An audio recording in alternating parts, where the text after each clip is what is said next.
여기는 메르세데스 벤츠 부스입니다. 세상에 이런 게 있을 수가. CES잖아요. 전기 박람회잖아. 컨슈머 일렉트릭 쇼인데, 그런데 실제로는 자동차 쇼가 엄청나다는 거죠.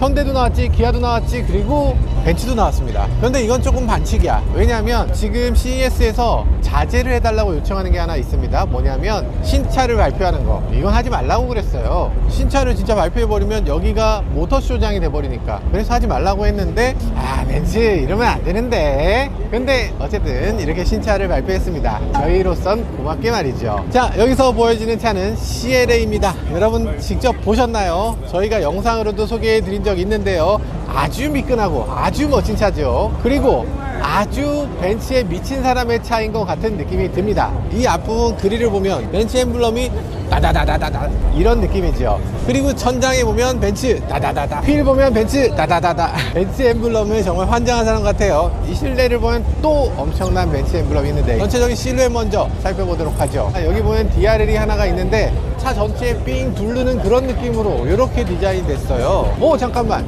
이 앞부분은 라이팅이고 여기 그라데이션 주면서 크롬으로 바뀐 거 이거 어서 봤는데 현대차 소나타잖아. 소나타 베꼈어요. 현대차 디자이너들 보고 계세요? 이 라인 그대로 이어가서 여기 손잡이 라인으로 이어갑니다.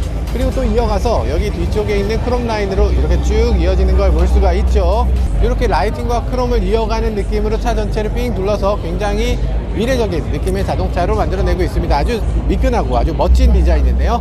실제로 적용될 수 있는 건 전혀 없네요. 앞으로 크게 변화될 거다라는 걸 보여주는 컨셉트카라고 보는 게 맞을 겁니다. 어떤 식으로 CLA가 변화될 거냐, 그게 중요할 텐데요. 어떤 분들은 안타깝게 느끼겠지만 CLA는 앞으로 전기차로 바뀝니다. 저는 너무나 기뻐요. 전기차로 바뀌어야지. 벤츠라는 자동차 브랜드 앞으로 이 소형차 다 전기차로 바꾼다고 하고요. 사실 여러분들도 전기차로 바꾸는 게 훨씬 더 유리하다는 걸 곧 알게 되실 겁니다. 왜냐하면 이 작은 차일수록 전기차로 바꿨을 때 그 체감 효과가 엄청나게 커요.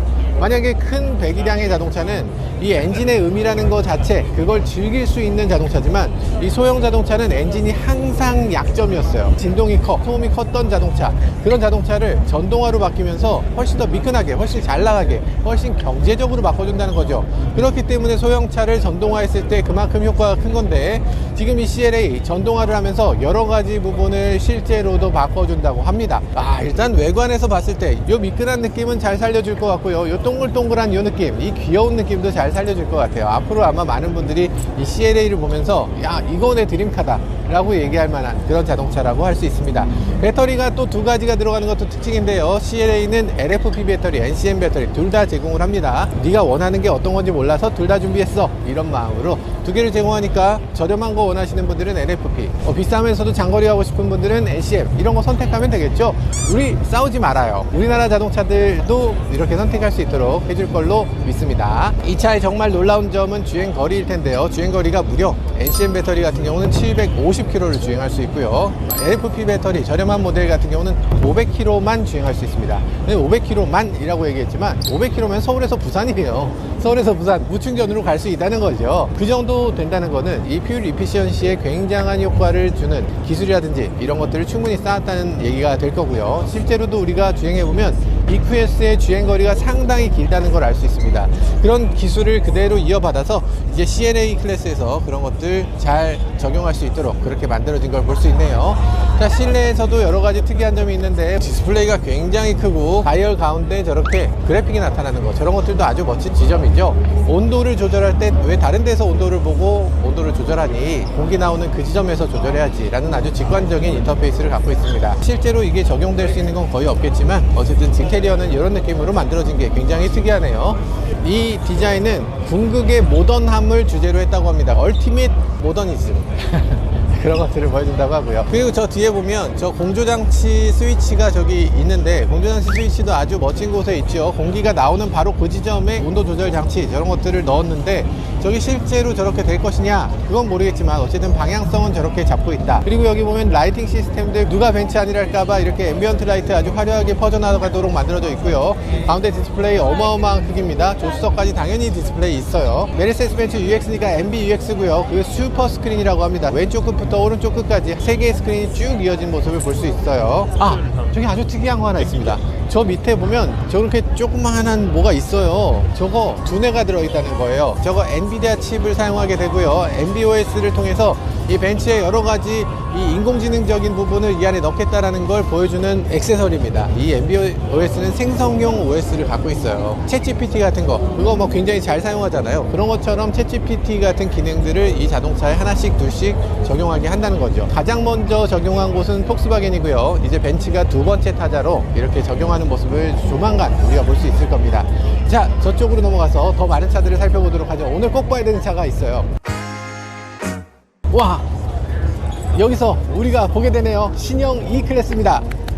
2350 포매틱 세단. 와, 헤드램프 약간 아, 이게 맞나 싶은 느낌인데, 이 차 사실 겉모양만 봐서는 안 되잖아요. 시승까지 해야 되잖아. 시승을 안 하면 무슨 소용이 있어. 그렇기 때문에 저희가 준비했습니다. 저는 내일 시승하는데 여러분들은 아마 좀 더 있다가 시승기를 보시게 될 것 같아요. 자, 시승기 기대해 주시길 바라겠고요. 자, 새로운 E클래스의 앞모양을 한번 보시죠. 앞모양에 보면 헤드램프가 이렇게 생겼습니다. 이렇게 마치 표주박처럼 생겼어요. 옛날에 표주박 같은 E클래스가 있었죠. 그 다음에 네모나게 바뀌고 나서 사람들이 야 뭐야 E클래스 왜 이래, 내 E클래스를 돌려줘 라고 하는 사람들이 있었습니다. 그러다 보니까 그 중간 정도를 만든 것 같아요. 동그라면서 네모나게. 글쎄 이게 맞는 방향인가 하는 생각이 들긴 합니다만, 어쨌든 앞모양에 대해서는 호불호가 좀 있는 것 같습니다. 그렇지만 여기 라이팅 그릴이 안에 들어갔다, 이거는 아마도 많은 사람들이 좋아하는 요소인 것 같아요. 그리고 여기 보면 이렇게 램프가 들어오는데 이건 북미 규격이기 때문에 이런 거고요. 우리나라 규격엔 여기 램프가 없습니다. 있으면 불법일 거예요. 이런 것들은 마치 S클래스에서 봄직한 그런 손잡이 같이 느껴지고요. 그리고 전체적인 느낌은 윤곽을 보면 E클래스의 느낌이 확실히 납니다. 저 앞쪽에서 엣지 이렇게 쫙 잡아놓은 거, 뒤에서 그걸 또 받아서 이렇게 이어가고 있습니다. 아주 세련되게 생겼죠. 휠이라든지 이런 것들도 굉장히 큰데 21인치 휠 어마어마하게 크게 멋지게 생겼고요. 여기 보면 이런 식으로 검정색 테두리를 갖고 있는데 이것도 공력 휠이죠. 공력을 높이기 위한 이런 장치들을 갖고 있습니다. 벤츠가 요즘 전기차라든지 이런 것에 적극적으로 하다 보니까 에어로에 대해서 더 신경을 많이 쓰고 있는 그런 브랜드가 됐어요. 그리고 뒷모양을 한번 보도록 하죠. 뒷모양을 보면 요거 뭡니까? 아, 요거 아쉽지 않나 라는 생각을 해보게 되는데, 여러분들은 어떻게 생각하세요? 마음에 드세요? 벤츠 엠블럼 하나 했었는데 5개 주니까 5배로 더 좋아, 그런 생각이 드시는 분들도 분명히 계시겠지만 다 그렇진 않을 것 같고요. 그리고 여기 보면 이렇게 지금 E클래스 같은 경우는 테일 파이프 가짜로 만들어 놓고 있어요. 이게 어떤 사람들한테는 원가 절감이다 이렇게 보여지시는 분들도 계실 것 같아요. 근데 저는 그렇게 생각되지 않고 디자이너가 원했던 디자인이다 라는 생각이 들어요. 인테리어 미쳤습니다. 왜 이렇게 멋있어?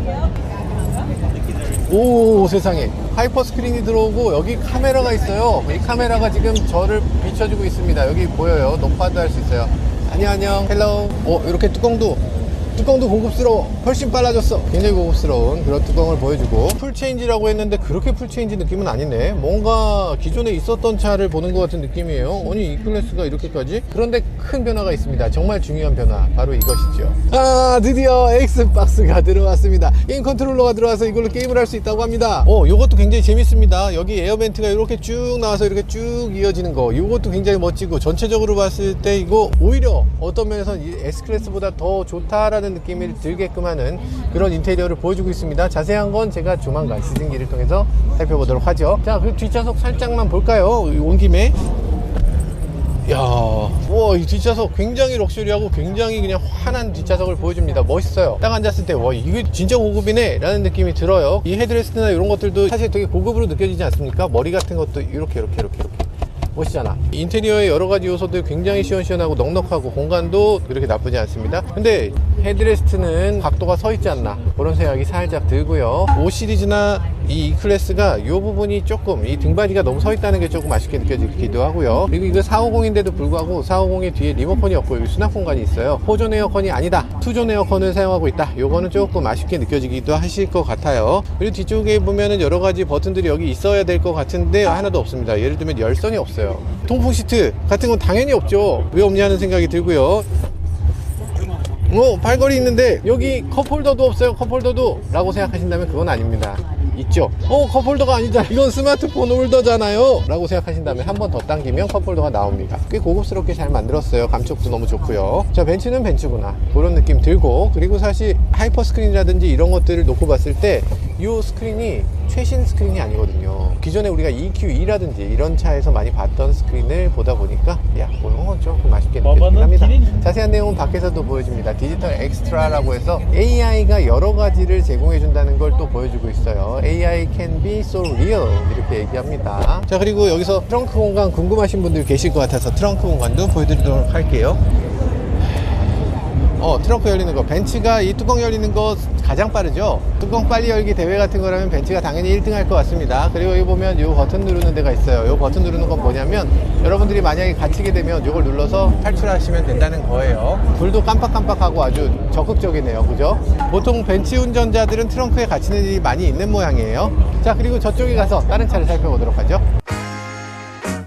이야, 드디어 보게 되네요. EQG입니다. G클래스라고 하면 누가 봐도 가장 낡은 자동차, 가장 오래된 자동차, 가장 옛날 자동차라고 할 수 있어요. 왜냐면 이 벤츠라는 자동차 회사가 처음 SUV를 만들기 시작한 게 아니고 처음에는 세단 메이커였으니까. SUV는 누가 만들었나? 그때 당시 푸치라고 하는 회사가 만들었습니다. 그 푸치라고 하는 회사가 지금은 마그나 슈타이어죠. 지금까지도 마그나 슈타이어가 만들고 있는 자동차, 메이드 인 벤츠가 아니에요.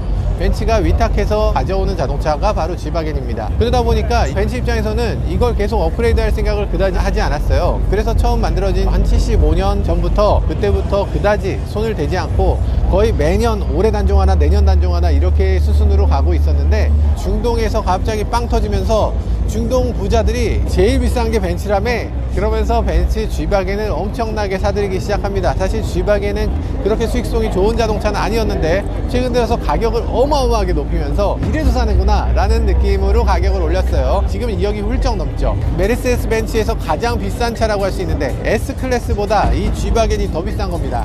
그 G바겐, 정말 많은 사람들이 팬이기 때문에 그게 가능한 일일 텐데, 이 G바겐의 끝을 보여주는 게 바로 EQ G바겐입니다. 사실 이 환경 규제를 벗어나기 어려운 이런 차체인데도 불구하고 전기 배터리를 넣어서 그 생명을 더 연장했다는 거죠. 아니, 디자인 좀 바꿔달라고. 이게 좀 바꿔줘야 되는 거 아니야? 요즘은 63AMG만 팔고 있죠. 이 63AMG로 이 차를 달려보면 소리 우렁차게 부르르르 좋지만 실제로 200km까지 달리는 건 무서워서 할 수가 없고요. 한 100km로 달렸을 때도 이 앞유리가 바바바바바 떨리는 느낌을 받을 수가 있어요. 이거 맞나 싶은 생각이 들죠. 이 차는 외관에서는 거의 특징이 없는 G클래스인가 보다 생각되는 그런 차지만 뒤에서 보면 조금 차이가 있습니다. 여기 원래 타이어가 있어야 되는 자리인데 타이어를 빼고 그 자리에 전기 케이블을 넣었습니다. G바겐하고 똑같은 모습은 보여주기 싫어 라는 느낌일까요? 실내가 공개가 되고 있지 않아서 열어볼 수는 없지만 이 차는 전기차면서도 굉장히 클래식한 면을 갖고 있습니다. 도어 스위치가 이런 식으로 눌러서 여는 도어 스위치, 이거 한 70년대에 다 없어진 거 아니었어요? 이걸 유지하고 있는 회사는 벤츠밖에 없습니다. 이런 식으로 굉장히 옛날 것들을 보수적으로 가져가는 자동차인데, 그러다 보니까 전기차로 바꿨을 때도 뭔가 기존 것을 그대로 유지하고 싶었던 것 같아요. 특히 오프로드 주행 능력 향상시키고 싶었던 것 같아서 그 이유 때문인지 이 차에는 2단 변속기를 집어넣고 있습니다. 또 4바퀴가 각기 주행이 가능해서 그래서 탱크턴이 가능하다고 해요. 오른쪽 바퀴는 앞으로, 왼쪽 바퀴는 뒤로. 그럼 제자리에서 빙그르르 돌 수 있다는 거잖아요. 이 자동차는 어디까지나 프로토타입이고요. 실제 양산이면 어떻게 될지 아직 모르지만 어쨌든 이런 기능을 제공한다는 게 지금까지 알려진 사실입니다. G바겐 여기까지 살펴보고요. 저쪽에 가면 조금 더 볼 수 있는데 저거까지 한번 살펴보도록 하죠. 내비게이션을 이렇게 한다고 합니다. 아니, 이게 삼성 LG를 보다가 이걸 보면 너무 실망스러운데? 내비게이션에 대해서 설명해 주는 건데 손가락으로 이걸 계속 가르쳐야지 갈 수 있게 인터페이스를 만들었어요. 이걸 떼면 멈춰버려. 여기 이 차 뭐야 이거. 네, 이거 설명 속 터져서 보겠습니다. 이런 거를 하는 건 독일인들이죠. 한국 사람들은 속 터져서 못해요. 이 메르세데스 벤츠 부스에서 다양한 차들 살펴봤습니다. 그런데 사실 아니 벤츠가 이렇게 해도 되나? 요 안에서 그냥 조촐하게 이렇게 해도 되나 싶은 생각이 들었어요. 왜냐면 삼성, LG, 현대, 기아, 모비스 우리나라 기업들 엄청난 모습을 보여주고 있는데 상대적으로 벤츠는 조금 작은 거 아닌가?